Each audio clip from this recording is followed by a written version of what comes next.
I think that body image is a really relevant issue for college students in general, for men and for women. But I think that sort of what I focus on more is primarily how pressure to look perfect or to fit the ideal stereotypical body image affects women.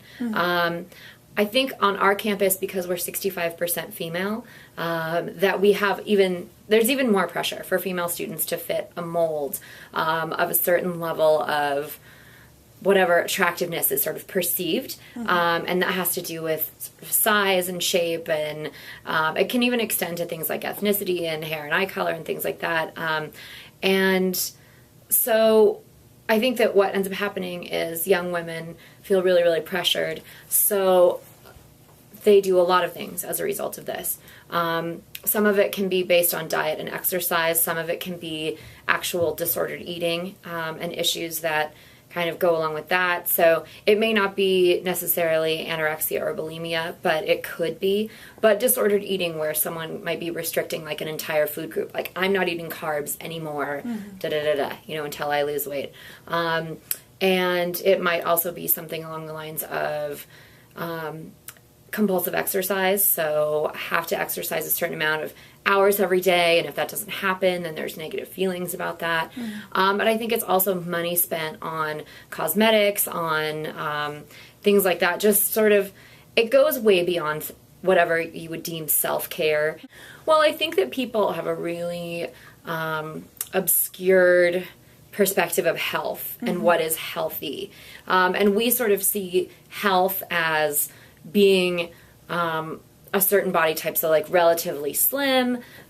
We see health as being someone who eats a very specific type of food, things like that. And we don't really give credence to the idea that health can be something that happens at every size, and that health really has to do more with you moving and eating intuitively and listening to your body, I think, than it has to do with specifically the weight on the scale or the size of clothing that somebody wears.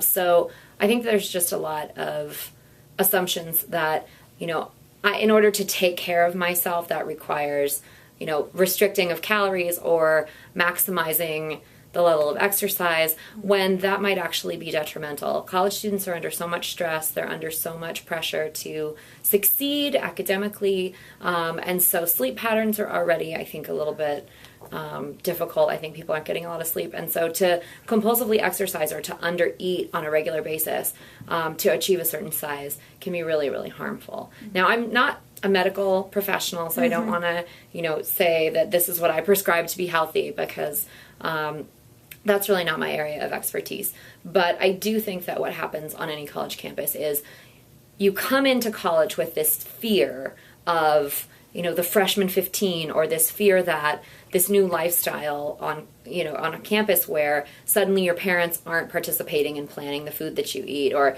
the person who played sports all through high school is no longer doing that. Like, people have this fear that they're going to change in some really huge way. And so I think that there's behaviors that come along with that can be a little bit dangerous.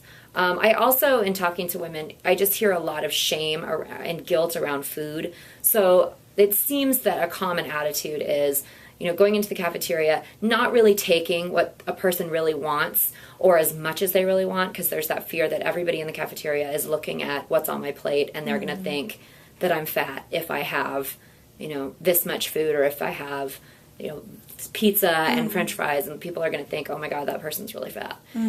So it's sort of this skewed perception that everybody's judging what people are eating, and everybody's judging what size people are. And I just don't think it's what the level of judging is as high as people perceive that it is. And so